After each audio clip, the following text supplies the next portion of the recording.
We arrived at Quinta Bonita and settled in.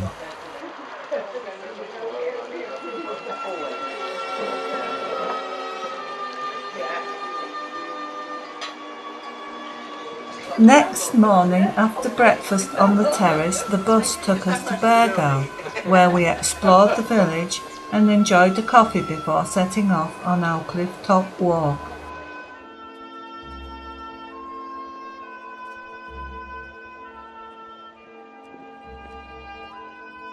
Wildflowers grew in profusion, and as no one was in a hurry, there was plenty of time to admire them and take pictures.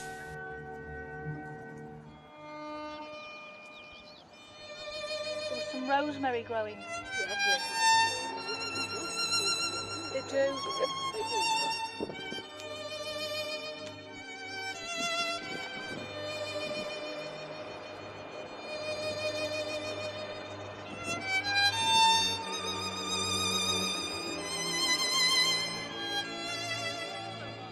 There is another path away from the cliff edge for anyone with vertigo, and Karen was always there to give a helping hand.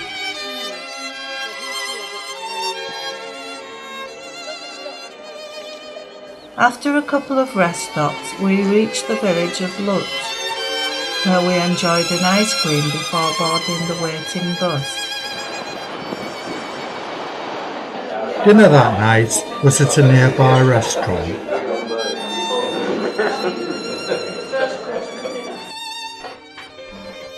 Next morning, on our way to Lagos, we stopped here at Ponta de Piada.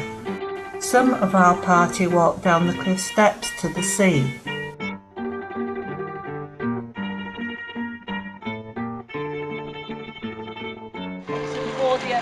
And it's worth going in there for a look. But interesting, what I found most interesting when I came was the building there, just there with the coat of arms on the side of it, is the old custom house and the little portico square in front of it was restored by it's an organisation called In Lagos, we explored first with Karen and then on our own.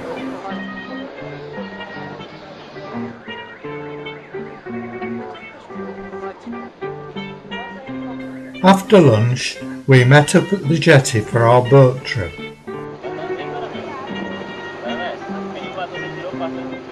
The sea was calm and there was a light breeze, so that when the sails went up, everyone enjoyed the experience. We donned life jackets and transferred to the lounge.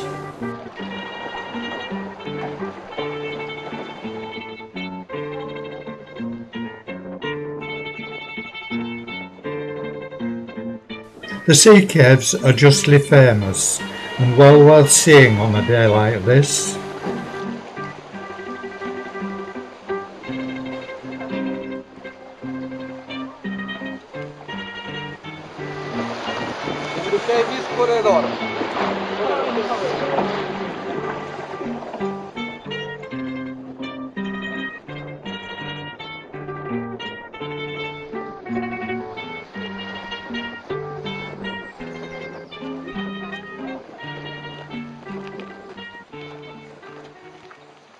On day 4, our bus took us to the Sierra de Monchique, where we walked through this wooded valley and on to the town of Monchique. After directions from this man and a lady at this house, we found the path to this ruined convent.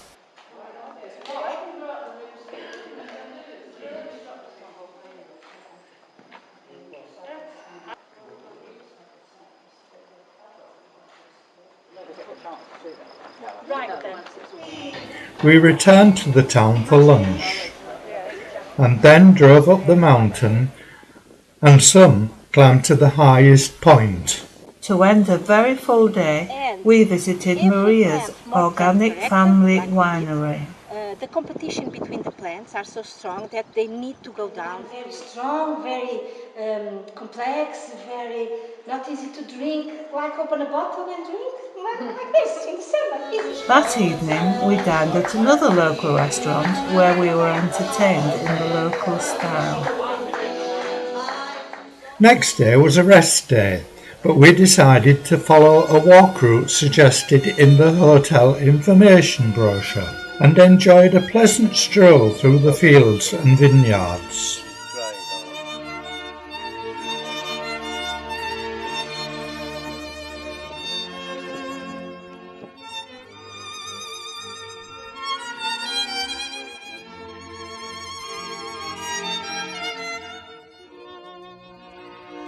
In the afternoon, tea and cakes were provided as usual.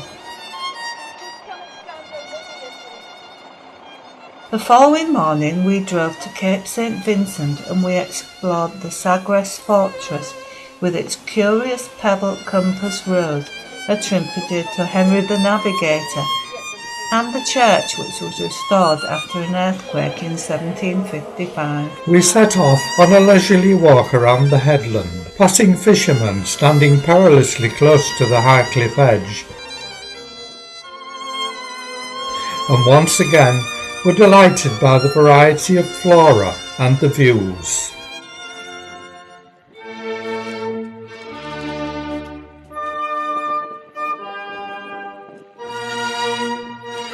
We left the fortress and drove to a nearby fishing village, and the group posed by the lighthouse there before lunch in a harbourside restaurant. We then visited Cape St. Vincent Lighthouse at the edge of Europe.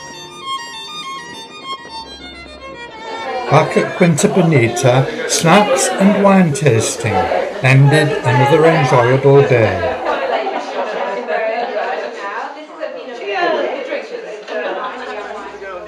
On our last full day, we once again started our walk in Bergamo, and this time followed the coast path to Salima.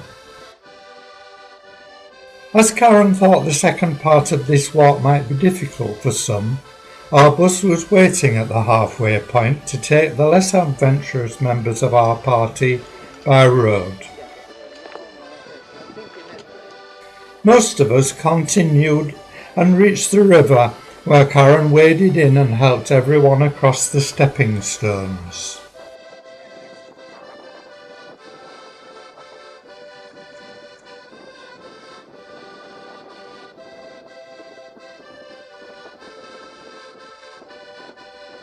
We had a good lunch here in Salima at the end of our walk. On our return to Quinta Bonita, we all relaxed to end a most enjoyable holiday.